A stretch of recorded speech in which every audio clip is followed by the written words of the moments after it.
नमस्ते। बातचीत के हमारे इस खास कार्यक्रम में आप सबका स्वागत। जैसा आप देख रहे हैं अखिल स्वामी सर हमारे साथ मौजूद हैं। सर बहुत स्वागत है आपका।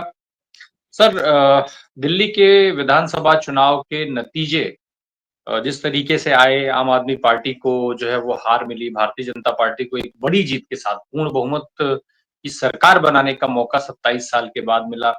एक तो मैं पहले समझना चाहूँगा छोटा-सा ये कि दिल्ली के लिहाज से ये बदलाव कितना अहम है। साथ में एक सवाल मैं ऐसा करना चाहता हूँ जो बहुत सारे लोग अपने चर्चा में आखिरी में शायद करते हैं। दिल्ली में मुख्यमंत्री कौन? किसको देखते हैं आप मुख्यमंत्री के तौर पर? क्योंकि भारतीय जनता पार्टी इतनी जल्दी तो पत्ते नहीं खोलेगी और खास करके जो नाम चर्चा में रहते हैं, उनको तो वो बहुत किनारे कर देते हैं।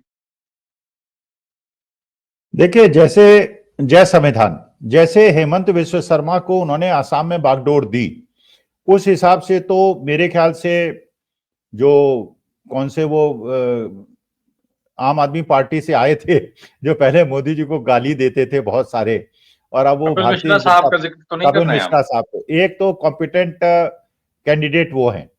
अच्छा, उन्होंने गाली देने में भी कोई कसर नहीं छोड़ी है, तो वो मेरे ख्याल से एक तो उपयुक्त पात्र वो लगते हैं।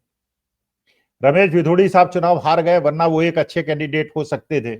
अच्छा, जिस हुँ, प्रकार से धन सत्ता का उपयोग नई दिल्ली कॉन्स्टिट्युएंसी में वहां पे पैसे बांट के प्रवेश वर्मा साहब ने किया, वो भी एक कैंडिडेट लगते हैं। और जो भारतीय जनता पार्टी की जो रणनीति लगती है, हो सकता है किसी ऐसे आदमी को मुख्यमंत्री बनाया जाए जो पहली बार विधायक बना हो और इसके पहले कॉर्पोरेटर रहा हो, क्योंकि हुँ, आज के तारीख में उन लोगों को ढूंढती है भारतीय जनता पार्टी जिनका अपना कोई आधार ना हो।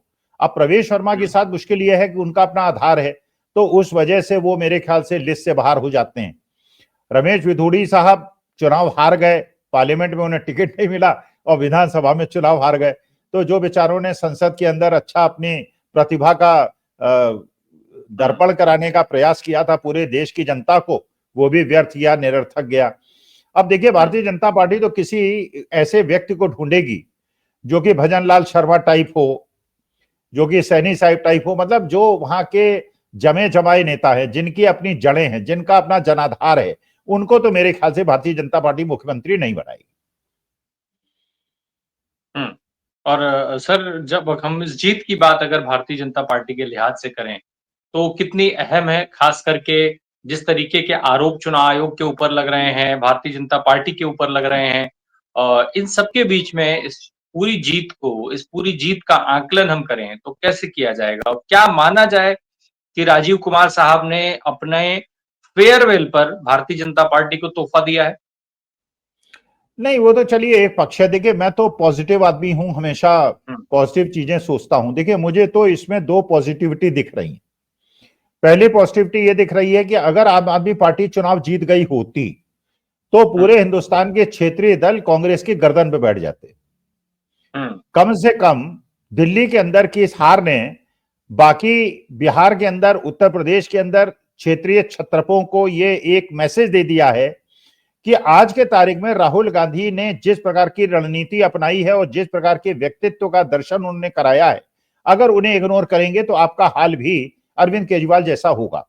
देखिए, अरविंद केजरीवाल ने बहुत सारी गलतियां की, उस गलतियों का खमजाना उन्हें भुगतना पड़ा। इसी प्रकार की गलती जो लालू प्रसाद यादव को मैं एक आदर्श समझता हूं, सेकुलर व्यक्ति, उन्होंने भी की जब उन्होंने ममता बनर्जी को कन्वीनर बनाने की बात की और यह कहा कि कांग्रेस जो है वो नेतृत्व छोड़ दे और टीएमसी को नेतृत्व दे दे। हुँ, जिस प्रकार से तेजस्वी यादव ने पप्पू यादव और कन्हैया कुमार को किनारे लगाया कि उनके कद का कोई व्यक्ति न खड़ा हो जाए, इस मामले में अखिलेश यादव ने तब भी थोड़ा सा बेहतर प्रदर्शन किया कि उन्होंने आम आदमी पार्टी का विधानसभा में समर्थन जरूर किया, लेकिन अगले ही दिन वो राहुल गांधी के साथ आके खड़े हो गए। राहुल गांधी ने बिहार के अंदर जिस प्रकार से दो यात्राएं करके अति पिछड़े, अति दलितों और मुसलमानों को, पसमंदा समाज के लोगों को अपने साथ जोड़ने का प्रयास किया है, मेरे ख्याल से अगर अगर राहुल गांधी और प्रियंका गांधी इसी दिशा में आगे बढ़ते हैं और संविधान के साथ जुड़े हुए लोग, उनके समर्थक वर्ग, समाज को अपने साथ जोड़ने का प्रयास करते हैं, और अगर जो क्षेत्रीय दल हैं वो इस मैसेज को राइट स्पिरिट पे लेते हैं और नेतृत्व राहुल गांधी को देते हैं और उसके पीछे एकजुट होकर खड़े होते हैं, तो मेरे ख्याल से एक पॉजिटिव संकेत मिलता है। और मेरे ख्याल से जो आज अरविंद केजरीवाल की स्थिति है, आम आदमी पार्टी की स्थिति है और जो होने वाली है, मैं तो ये सुझाव दूंगा, अगर मैं अरविंद केजरीवाल का सलाहकार होता, कि अपनी पार्टी को कांग्रेस में मर्ज कर दीजिए और उसके बाद आपको थोड़ी सुरक्षा मिल जाएगी, थोड़ा सुरक्षा कवच मिल जाएगा। वरना भारतीय जनता पार्टी आपका वो हाल करेगी जो शायद नहीं होना चाहिए, क्योंकि आपने 2013 में आरएसएस और अन्ना हजारे के आंदोलन में कांग्रेस को गिराया और उसके बाद आपने भारतीय जनता पार्टी के खिलाफ खड़ा हुआ। मेरे ख्याल से मोदी जी इसके लिए आपको क्षमा नहीं करेंगे। केजरीवाल की पार्टी पे सर, आम आदमी पार्टी पे अस्तित्व का संकट तो आ गया है निश्चित तौर पे, लेकिन इसके पीछे की जिम्मेदारियों की जब बात कही जा रही है तो ज्यादातर लोगों का मानना है कि भाई इस हाल की जिम्मेदार तो खुद केजरीवाल हैं, जो सत्ता के नशे में इतना डूबे रहे कि संगठन को उन्होंने कभी काम ही नहीं किया। तो क्या ये एक बड़ी वजह है जिसकी वजह से आज आपको ये कहना पड़ रहा है कि आप मर्ज कर लीजिए कांग्रेस में? भाई देखिए, पहली बात तो ये है कि आप ये सोचिए, जितने लोग भी आंदोलन में आपके साथ शुरुआत में थे, आपने सबको धक्का मार के बाहर निकाल दिया। अच्छा, ज्यादातर लोग ऐसे आपके साथ थे जिनकी अपनी इमेज थी, जिनका एक सपोर्ट बेस था, आज वो सबसे बड़े निंदक आपके बन गए। तो एक तो आपने अपने कद के सामने किसी को खड़ा नहीं होने दिया। जैसे मैंने कहा कि बिहार में तेजस्वी यादव, लालू प्रसाद यादव, जिनका मैं बहुत सम्मान करता हूं, लेकिन उन्होंने भी अपने कद के सामने किसी को खड़ा नहीं होने दिया, जिसका खमियाजा आज वो भुगत रहे हैं। वो दूसरी बात है, बाद में उन्होंने कुशवाहा का समाज को अपने साथ जोड़ने का प्रयास किया। अखिलेश यादव ने उत्तर प्रदेश के अंदर पासी समाज को और बाकी समाजों को अपने साथ जोड़ने का प्रयास किया, वो सही, एक तो उन्होंने वो गलत किया। अरविंद केजरीवाल ने दूसरी जो सबसे बड़ी गलती की है, जो उनका 2013 में जो उन्होंने एक अपनी इमेज बनाई थी, जो अपना ब्रांड बनाया था, उस ब्रांड और इमेज को अपने ही पैरों में रौंद दिया। भाई आनंद राम प्रकाश जी, खुद सोचिए, अगर मैं ये अपनी एक इमेज बनाता हूं कि मैं सनातनी हूं और जनता मानती है कि स्वामी साहब सनातनी हैं, कल मेरे को ऐसा व्यवहार करते हुए देखे वो कि साहब ये स्वामी जी तो झूठ बोलते हैं, तो सनातनी अगर 5 आदमी भी दर्शक श्रोता आपके देख लें और भी कहें ये आदमी तो झूठ बोलता है, तो एक तरफ अगर आपको ये इमेज बनाने की आवश्यकता क्या थी कि मैं आम आदमी हूं और साधारण मकान में रहूंगा और गाड़ी नहीं लूंगा और पैराफर्नेलिया नहीं लूंगा। अरे एक भाई आप खुद सोचिए ना, अगर आप मुख्यमंत्री हो और 8-10 कमरे का आपको मकान मिल जाए, एक लॉन मिल जाए, उस लॉन के अंदर आप आगंतुकों का ध्यान रख सकें, कुर्सियां हो, बैठे। अरे आप एक प्रयागराज के अंदर एक नेता हुआ करते थे, जब मैं बच्चा था, 12-13 साल का एक नेता होते थे, इलाहाबाद नॉर्थ से इलेक्शन लड़ा करते थे, उनका नाम था छुन्नन गुरु। अब छुन्नन केसी मोहिले उनका नाम था। उनके सामने ये फेमस था कि वो कभी चुनाव हारे नहीं, और अगर पंडित जवाहरलाल नेहरू भी उनके खिलाफ चुनाव लड़ गए होते तो छुन्नन गुरु जीत गए होते। कारण अपने वही पुराने मकान में रहते थे, और उनके बारे में बचपन में हम लोग सुना करते थे, छुन्नन गुरु की क्या पहचान, हाथ में डंडा मुंह में पान। वो ये था, पूरी जनता के अंदर एक मैसेज था कि अगर आप दुखी हैं और उनके घर पहुंच गए रात को 12 बजे भी, तो छुन्नन गुरु अपने लाठी तानते हुए आपके साथ निकल लेंगे और आपका साथ दे देंगे। तो आप अपने कद को इतना बड़ा कर दें और एक ऐसी इमेज को बना लें जिसको आप कैरी ना करें, तो आपके साथ यही होना था जो हो गया। भाई मोदी जी ने तो ऐसी इमेज नहीं बनाई ना, वो तो ये कहते हैं मैं गरीब का बच्चा था। अब तो नहीं कहते ना, अब तो 4 ड्रेस बदलते हैं। प्रयागराज में आपने देखा, स्नान करते समय 3 ड्रेस तो उन्होंने बदल ली ना, कपड़े पहन के नहाए वो। भाई कपड़े पहन के प्रयागराज में, मतलब अखिल सर, शीश महल बनाम राजमहल का जो राग भाजपा ने छेड़ा था, वो भाजपा के काम आया? भाई शीश महल क्यों बनाया आपने? मैं यही तो प्रश्न उठा रहा हूं ना। भाई आप ये बताइए, या तो इमेज ना बनाते आप इमेज ना बनाते, आप ये ना कहते। भाई राहुल गांधी ने क्या किया? मैं तो भाई 10 जनपद गया हूं, मैं तो 10 जनपद में मैंने मीटिंग किया। मेरे को तो ऐसा पैराफर्नेलिया नहीं दिखा कि कोई 5 स्टार होटल हो। साधारण जैसे हम लोगों के ड्राइंग रूम होते हैं, वैसे ड्राइंग रूम उनका था। जिस प्रकार से बैठ रहा सोफे वोफे होते हैं उसी प्रकार का था। तो लेकिन उस आदमी की जो इमेज बनाई गई थी कि ये राजा परिवार, राज परिवार, तो जब जनता उनके घर में जाती है तो उनको मैसेज क्या मिलता है कि यार इसके खिलाफ उड़ाई गई है बात, घर तो इनका ऐसा नहीं है। लेकिन राहुल गांधी ने तो कभी, करोड़पति परिवार था पंडित मोतीलाल नेहरू का, एवरीबॉडी नोज, लेकिन साधारण जनजीवन तो जनता जो भी उनसे मिलती है उनको एक पॉजिटिव मैसेज मिलता है। लेकिन अगर अरविंद केजरीवाल के घर आप जाएं, भाई मोदी जी ने तो इमेज वैसी है ही उनकी, लेकिन अरविंद केजरीवाल की तो वैसी इमेज नहीं है ना। तो या तो देखिए, अब जैसे चर्चिल सिगार पिया करते थे, बहुत अच्छी बात है, सिगार पीते थे, नोबडी, किसी को ऑब्जेक्शन नहीं था यार, सिगार पीते थे, हमेशा मीटिंग में पीते थे और हर समय पीते थे। लेकिन जिस आदमी ने अपनी इमेज ये बनाई हो कि मद्यपान और धूम्रपान वर्जित है और धूम्रपान का विरोध होना चाहिए, वो आदमी अगर आपको पाइप पीता हुआ या सिगार पीता हुआ मिल जाए तो आपके दिल को कितना बड़ा धक्का लगेगा। तो अरविंद केजरीवाल ने असल में एक तो जितने लोगों को अपने साथ जोड़ा था, अच्छा फिर तीसरी सबसे बड़ी गलती उन्होंने ये कर दी, वो आंकलन करने में भूल गए, अपना कद राहुल गांधी से बढ़ाने के चक्कर में जो पोस्टर निकाला उसमें राहुल गांधी को बेईमान उन्होंने कह दिया। अब आज के तारीख में देखिए, ये तो स्वीकार, पहले एक प्रोपेगेंडा बनाया गया था कि राहुल गांधी इंटेलेक्चुअल नहीं है, समझदार नहीं है, बचपना करते हैं, पार्ट टाइम पॉलिटिशियन है। अच्छा, वो इतना पैसा खर्च हुआ कि लोगों ने स्वीकार करना शुरू कर दिया, लेकिन बेईमानी का आरोप राहुल गांधी पे कैसे लगा सकते हैं भाई? एक नेशनल हेराल्ड का केस है, और किसी दिन अगर एक कार्यक्रम केवल नेशनल हेराल्ड पे आप रख लें, मैं आपको सिद्ध कर दूंगा कि नेशनल हेराल्ड में ₹1 की हेराफेरी और legally nothing can be proved, और 10 साल से प्रूव नहीं हो पाया है, क्योंकि नेशनल हेराल्ड में एक पत्रिका समूह को बचाने के लिए गांधी परिवार ने सेक्रीफाइस किया है, उन्हें एक दिल्ली का फायदा नहीं हुआ है और ना हो सकता है। केजरीवाल बार बार ये बात कहा करते थे सर, हम सबको याद है कि मोदी जी को चैलेंज देते हुए कि मोदी जी इस जन्म में तो आप हम मुझे नहीं हरा पाएंगे, अगला जन्म लेना पड़ेगा। लेकिन ये तो 10 साल में ही जो है वो खत्म हो गए। अब मुझे एक चीज बताएं, अगर हम बात करें दिल्ली की, तो दिल्ली में तो पार्टी का ठीक है कि पार्टी के पास आज जिस स्थिति में कांग्रेस है उस स्थिति में आम आदमी पार्टी है, संगठन आपके पास भी नहीं है। अब पंजाब की जहां तक रही बात, तो अकेले अब ये पंजाब के सहारे पार्टी कितने दिन चला पाएंगे? क्या अरविंद केजरीवाल के लिए पार्टी बचाना बड़ी चुनौती होगी, और उससे भी बड़ी एक चुनौती और होगी कि वो खुद को कैसे बचाएंगे? क्या भारतीय जनता पार्टी उनको बाहर छोड़ेगी या जेल जाएंगे? नहीं, देखिए, ये तो मुझे लगता है कि ना वो पार्टी को बचा पाएंगे ना जेल जाने से बच पाएंगे। देखिए, असल में उन्होंने सैद्धांतिक कोई अपनी मूलभूत रणनीति नहीं बनाई। गलती उन्होंने ये की कि उन्होंने एक जो बेईमान, और किन लोगों पे बेईमानी का आरोप लगाया भाई, आप ये सोचिए ना भाई, शीला दीक्षित पे आपने लगाया, आपने डॉक्टर मनमोहन सिंह पे लगाया, उनके 5 मंत्रियों पे लगाया। 10 साल में आपके बड़े भाई सत्ता में रहे, 10 साल से आप दिल्ली की सत्ता में रहे, एक भी चार्ज प्रूव नहीं कर पाए भाई। इससे बेहतर तो कोल स्कैम में और 2G स्कैम में यूपीए की सरकार में यूपीए के मंत्री जेल में अंदर रहे भाई। आपको बताइए, तमिलनाडु के एक मंत्री जेल में रहे यूपीए के जमाने में। एनडीए के जमाने में तो कोई जेल नहीं गया। एनडीए के जमाने में जो जेल गया वो व्यक्ति गया जो एनडीए से संबद्ध था, उसे यूपीए से कोई लेना देना नहीं था। तो जिस प्रकार से उन्होंने, विश्वनाथ प्रताप सिंह ने राजीव गांधी को बदनाम किया था, उसी प्रकार से आपने बदनाम किया। अच्छा, जिस गुरु को आपने छांटा भाई, मानी बात है कि आज मूल्यांकन तो ये भी होगा ना, छात्र की और शिष्य की जो चरित्र और उसके आचरण का मूल्यांकन लोग करते हैं उसके गुरु से करते हैं। भाई, दानव कौन होते हैं? दानव वो होते हैं जो शुक्राचार्य के शिष्य हैं, और गुरु बृहस्पति के जो शिष्य हैं वो देवता माने जाते हैं।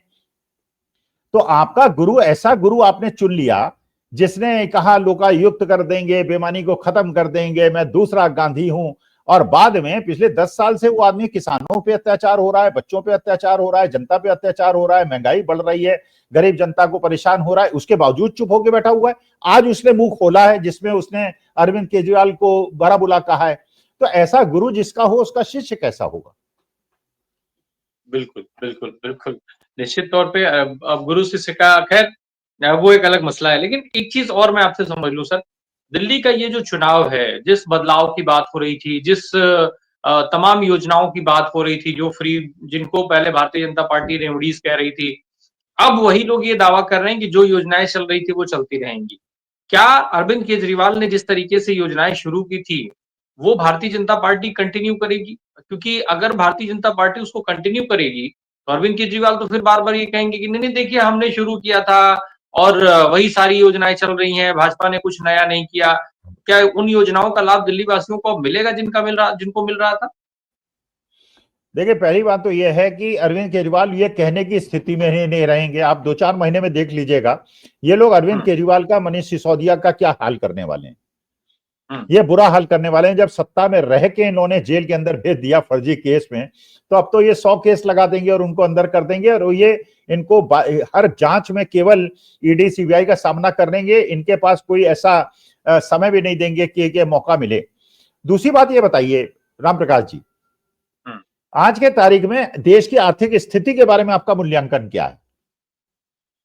भाई, अगर आपका रुपया कमजोर हो रहा है, अगर आपके लोन बढ़ रहे हैं, अगर आपकी जीडीपी कम हो रही है, आप केवल हर प्रदेश के अंदर वादा करते चले जा रहे हैं। आपने 12 लाख तक की तनख्वाह वालों का इनकम टैक्स खत्म कर दिया, आपने इंटरेस्ट रेट 0.25% कम कर दिया। अगर आपने ये सारी सुविधाएं और जनता को इसी प्रकार से पैसा बांटना है तो विदेशी ऋण जो ले रखा है उसको वापस कैसे करेंगे, ये बता दीजिए आप। भाई आपकी तनख्वाह तो 1 लाख रुपए महीना, खर्चा है 80,000 रुपए घर का, और 5 करोड़ का लोन ले रखा है। 5 करोड़ के लोन में 5 लाख रुपए महीने की किस्त बनती है। तो वही वाली बात हुई ना, इंडस्ट्री लगा ली, प्रोडक्शन हो नहीं रहा, रेवेन्यू आ नहीं रहा, तो बैंक आके आपको बंद कर देगा उठा के किसी दिन। तो जो श्रीलंका की हालत हुई थी। तो असली मुद्दा जो राहुल गांधी ने नागालैंड के बच्चों से चर्चा में उठाया, वो इन सब मुद्दों पे जा ही नहीं रहे, हिंदू मुसलमान पे, वो कुंभ पे जा ही नहीं रहे, बाकी चीजों पे जा ही नहीं रहे। वो तो ये कह रहे हैं कि देश की आर्थिक प्रगति जब तक नहीं होगी देश मजबूत नहीं होगा। अब किस दृष्टिकोण से, किस एंगल से देश की आर्थिक स्थिति मजबूत हो रही है? अगर देश की आर्थिक स्थिति मजबूत नहीं हो रही तभी तो अमेरिका हमारे लोगों को हथकड़ियां डाल के भेज रहा है। पाकिस्तान के लोगों को क्यों नहीं भेज रहा? आपने सुना कि पाकिस्तान के किसी आदमी को हथकड़ी लगा के भेजा गया? भाई अगर 105 104 आदमी भारत वापस आए हैं हथकड़ियां लगा के, उसमें 33 आदमी तो गुजरात के हैं। तो गुजरात के अंदर तो लोग बताते थे गुजरात मॉडल है, वहां तो सबको नौकरियां मिल रही हैं, पूरे हिंदुस्तान की इंडस्ट्री गुजरात में लगाई जा रही है, महाराष्ट्र की, दिल्ली की, मध्य प्रदेश की, गुजरात के अंदर। और गुजरात के लोग 1 लाख रुपए देके डंकी रूट से जा रहे हैं, पंजाब के लोग तो तब भी 50,000 रुपए देके डंकी रूट से जा रहे हैं। अच्छा, ये भी अफवाह उड़ाई गई कि साहब बच्चे जो हैं उनको हथकड़ी नहीं लगी, औरतें जो है उनको अब आप उनके वीडियो सुन लीजिए, उनके इंटरव्यू सुन लीजिए जो कि वापस आए हैं, वो किस प्रकार से बता रहे हैं कि किस प्रकार से घिसटा के, जैसे मर्डर एक्यूज्ड हो ये लोग, इनको बाथरूम जाने दिया गया है, इनको खाने के लिए दिया गया है। भाई हवाई जहाज के अंदर आ गए, बंद हो गए, अब कूद थोड़ी जाएंगे हवाई जहाज से। उनको कम से कम एक सम्मानित जीवन तो देते, और मोदी जी ने, जयशंकर उसको जस्टिफाई कर रहे हैं। अच्छा, आप सोशल मीडिया में देखिए भक्त जस्टिफाई कर रहे हैं कि जैसा उन्होंने किया वो ने हमें मार्गदर्शन किया, हमें भी रोहिंग्या के साथ करना चाहिए। अरे करो ना, रोक कौन रहा है यार? रोहिंग्या जो है, लाखों करोड़ों रोहिंग्या हिंदुस्तान के अंदर बैठे हुए, फिर वो पंडित नेहरू की बात करने लगते हैं। नहीं, लेकिन एक चीज बताएं सर, हम और आप आर्थिक उसकी विफलता की बात कर रहे हैं, आर्थिक अस्थिर हालात की बात कर रहे हैं, गिरते हुए रुपए की बात कर रहे हैं, लेकिन देशवासियों को तो इससे कोई फर्क पड़ नहीं रहा है। आखिर वोट लगातार भारतीय जनता पार्टी को मिल रहा है, तो फिर ये सब मुद्दे मायने कहाँ रखते हैं राजनीति के दृष्टिकोण से? मैं आम आदमी, जनता, देश के लिहाज से बात नहीं कर रहा हूँ, राजनीति के लिहाज से फिर ये मुद्दे मायने कहाँ रखते हैं? उनको तो फटाफट वोट मिल नहीं रहे हैं, नहीं राज्यों नहीं में नहीं सरकारें बन रही हैं। नहीं नहीं राम प्रकाश जी, जनता का कोई दोष नहीं है। जनता का इसलिए दोष नहीं है कि जनता वोट दे रही है अपोजिशन को और जीत रही है भारतीय जनता पार्टी। भाई जो राहुल गांधी, सुप्रिया सुले और संजय राउत ने वहां प्रश्न उठाया, उसका जवाब कोई किसी बुद्धिमान आदमी से ले लीजिए आप। भाई ये प्रक्रिया है कि जब भी विधानसभा लोकसभा के चुनाव होंगे, चुनाव आयोग के लोग घर घर जाके वोटर आईडी कार्ड चेक करेंगे, आदमी शिफ्ट हो गया कि नहीं हो। यह है ना प्रोसेस, ये प्रोसीजर है, एसओपी है ना, चुनाव आयोग कहता है कि एसओपी है। आप ये बताइए कि 2019 में जब लोकसभा का चुनाव हुआ और 2024 में जब लोकसभा का चुनाव हुआ, ये दोनों एसओपी आपने अपनाए होंगे। उस समय टोटल वोट जो बढ़े वो 33 लाख बढ़े। ठीक है, नॉर्मल है, नेचुरल है। भाई 33 लाख वोट बढ़ गए, 12-14 करोड़ की पॉपुलेशन में, पॉपुलेशन ग्रोथ इतनी होती है, 5 साल में बढ़ गए, नेचुरल है। अब आप ये बताइए, जब दोनों बार चुनाव आयोग ने एसओपी का पालन किया और 4 महीने के बाद विधानसभा चुनाव में फिर एसओपी का पालन किया, तो जितने वोट 5 साल में नहीं बढ़े उतने 4 महीने में बढ़ गए। भाई there has to be some logic. Rahul Gandhi ने जो बात कही, गवर्नमेंट के हिसाब से जो वहां एडल्ट पॉपुलेशन है उससे ज्यादा लोगों ने वोटर लिस्ट में आ गए, वो ये कैसे संभव है? टेक्निकली कैसे संभव है? तो इसमें जनता का तो दोष है नहीं। भाई जनता तो वोट ही दे सकती है। अखिल सर, मेरा सवाल फिर एक बार वही है वापस से, अगर मान लीजिए वोट बढ़ाए भी गए, मैं अभी एक चर्चा कर रहा था तो उसमें जिक्र आया था इस चीज का, अगर वोट बढ़ाए भी गए, मानिए कि पूरे लोकसभा इलेक्शन में 5 करोड़ वोट बढ़ा दिए गए, लेकिन भारतीय जनता पार्टी को 5 करोड़ वोट ही तो नहीं मिले। हरियाणा में अगर 20 लाख वोट बढ़ा दिए गए तो भारतीय जनता पार्टी को 20 लाख वोट ही तो नहीं मिले। अगर उनको 60 लाख मिल रहे हैं तो यानी बाकी 40 लाख लोग भी तो उनके साथ खड़े हो रहे हैं ना। तो अगर देश की जनता को इतना ज्यादा फर्क पड़ता तो फिर इतना वोट परसेंटेज या इतना बड़ा वोट काउंट ला कहां से रही है भाजपा? चलिए, बहुत अच्छा आपने प्रश्न पूछा। भाई देखिए, हिंदू 2 प्रकार के हैं देश के अंदर आज। एक हिंदू वो है जो कहता है कि मुसलमानों को तुम मारो और मुझे इसमें सुख मिलता है। मेरा हिंदुत्व तो ये है कि मुसलमानों को मारो, ठीक है, वो है। भले उसके घर के बच्चे बेरोजगार घूम रहे हो, तो उसे कोई अंतर नहीं पड़ता। वो कहता है यार देखो, भारतीय मानसिकता है, मेरे घर में चाहे रोटी बने ना बने, पड़ोसी के घर में नहीं बनी इसकी ज्यादा खुशी है मुझे। मेरी एक दोनों आंखें फूट जाए लेकिन पड़ोसी की एक आंख फूट जाए, इसकी कामना, ये भारतीय मेंटेलिटी है। किसी के सुख से ज्यादा दुखी हो जाते हैं लोग। तो 35% वोट तो ऐसे हैं जो धर्मांध हैं, उन्हें कोई, अब कुंभ के अंदर हजारों लोग वो होगा लेकिन जाके वो वोट भारतीय जनता पार्टी को ही देंगे क्योंकि उनके परिवारजनों को मोक्ष मिल गया। वो 35% को आप छोड़ दीजिए। सवाल यह है जो राहुल गांधी ने उठाया कि एक कॉन्स्टिट्यूएंसी के अंदर, पार्लियामेंट के अंदर भारतीय जनता पार्टी के लोगों को 1,10,000 वोट मिले, कांग्रेस के आदमी को 1,25,000 वोट मिले। असेंबली में कांग्रेस के 1,23,000 वोट हुए, 2,000 वोट केवल कम हुए, लेकिन भारतीय जनता पार्टी को वो 35,000 वोट मिल गए जो गुजरात से लाके ऐड किए गए। भाई देखिए, एक एक एक ऐसा वोटर आईडी, वोट बैंक तो बीजेपी, ये तो आप नहीं कह सकते ना कि बीजेपी का वोटर अपना समूह नहीं है, एक समूह है। भाई कुछ ना कुछ लोग तो आज की तारीख में देश के अंदर लाभान्वित हुए हैं ना। भाई जिनका धंधा चला है, जिन्हें रियल एस्टेट में फायदा हुआ है, जिन्हें जमीन मिली है, वो गुंडे बदमाश जिनको पुलिस का प्रोटेक्शन मिला है, जिनके इलीगल कंस्ट्रक्शन को नहीं तोड़ा गया है, उन्हें तो आज भारतीय जनता पार्टी के राज में फायदा हुआ है। कुछ लोगों को तो फायदा हुआ है ना, वो 30-35% वोट हैं। अच्छा, लेकिन सवाल यह है कि 4 महीने के अंदर 37 लाख वोट बढ़ कैसे गए? फिर 6 बजे के बाद आप ये बताइए, दिल्ली के इलेक्शन में क्या अभी तक चुनाव आयोग ने बताया कितने वोट पड़े? नहीं पता है। ये तो अरविंद केजरीवाल ने ये सारे 17C फॉर्म मंगा के उनको अपलोड कर दिया कि इतने वोट पड़े, और कितने महिलाओं के पड़े, कितने पुरुष के पड़े, वो तो बाद में जब टैली होगा तो पता चलेगा। तो 6 बजे के बाद 15% वोट बढ़ जाएं, जो आपके पुराने मुख्य चुनाव आयुक्त बताते हैं, संभव ही नहीं है। तो देखिए, उस मामले को छोड़ दीजिए कि जनता कर नहीं रही है, जनता कर सकती है, वो जनता कर रही है। अब ये विपक्षी दलों को क्या करना है? भाई विपक्षी दल अगर इसी प्रकार हर बार ये बेईमानी होगी, हर बार चुनाव आयोग जाएंगे, हर बार कोर्ट जाएंगे। सुप्रिया सुले ने क्या कहा? सुप्रिया सुले ने कहा कि वहां पे तुरही हमारे वोटर उसमें भी है, चुनाव चिन्ह में, और एक इंडिपेंडेंट को भी दे दी। और उन्होंने शिकायत की कि भाई ये तुरही नाम हटा दीजिए। वो उसका नाम ट्रम्पेट कर दिया, उसे तुरही नाम हटा दिया, लेकिन फोटो तो उसी प्रकार की है, 5-10 हजार वोट उसी में कट गया। तो सवाल यह है कि अगर ये विपक्षी दल एक तो एकजुटता नहीं दिखाते, अगर ये अहंकार दिखाते हैं, अगर ये एक दूसरे को नीचे गिराने का प्रयास करते हैं और जनता के दरबार में नहीं जाते, चुनाव आयोग जाते हैं, कोर्ट जाते हैं, और उसके बाद आप जनता के दरबार में नहीं जाते हैं, तो इसी प्रकार होता रहेगा, आप हारते रहेंगे और देश का लोकतंत्र संविधान खत्म हो जाएगा। अब ये भी एक कल बड़ी चीज है। हालांकि अभी जब दिल्ली चुनाव के और नतीजे पूरे स्पष्ट हो जाएंगे तो ये मिलान होगा, देखा जाएगा कि वोटों के बढ़ाने और घटाने का यहाँ पर क्या कुछ खेल हुआ था। और मैं फिर उस पर एक बार आपसे विस्तृत बात करूंगा। बहुत बहुत धन्यवाद Akhil sir, thank you so much.